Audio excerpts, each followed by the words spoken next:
Karen Nyamu nĩarĩkĩtie kũingĩra nenda-inĩ ciake cia ũkinyanĩria na gũkorwo akiumbũra ndeto cia magegania, ndeto iria aronekana gũkorwo aihũirwo nĩ gĩkeno kĩnene mũno, ndeto ciĩgiĩ ke na Samidoh.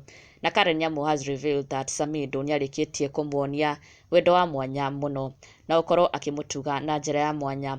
Karen taking to her social media pages, of course, nĩkuo arakorirwo akĩrekereria ndeto ici na gũkorwo in a way onake akĩonania gĩkeno gĩake, and also kuonania appreciation yake kũrĩ Samidoh nĩ gũkorwo akĩmũtuga na njĩra ya mwanya, na oho kumbũra ndeto ingĩ atĩ she may be away from Samidoh for a while, nĩmegũkorwo matekuonana kwa kahinda, na koguo she had to wear what Samidoh got her, the gift that Samidoh bought for her, arĩ njĩra ya kuonania appreciation yake, na oho onake akĩonania wendo wake kũrĩ Samidoh, agĩkiuga atĩ since she may be away from him for a while, no nginya angĩekĩra kĩratũ kĩrĩa akĩmũgũrĩire as a way to just keep him close. Na Karen akiumbũra atĩ Samidoh bought her this pair of shoe here, kĩratũ gĩkĩ kĩrĩa Karen aronania haha through her social media pages.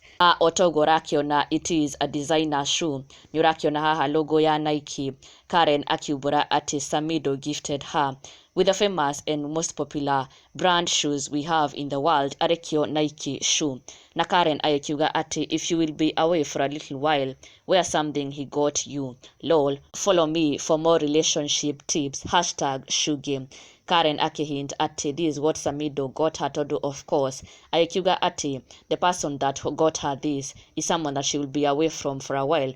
Now it is none other than Samidoh, of course. And she also mentions relationship tips, agĩkiuga atĩ if anyone needs relationship advice kana tips, she should look for her.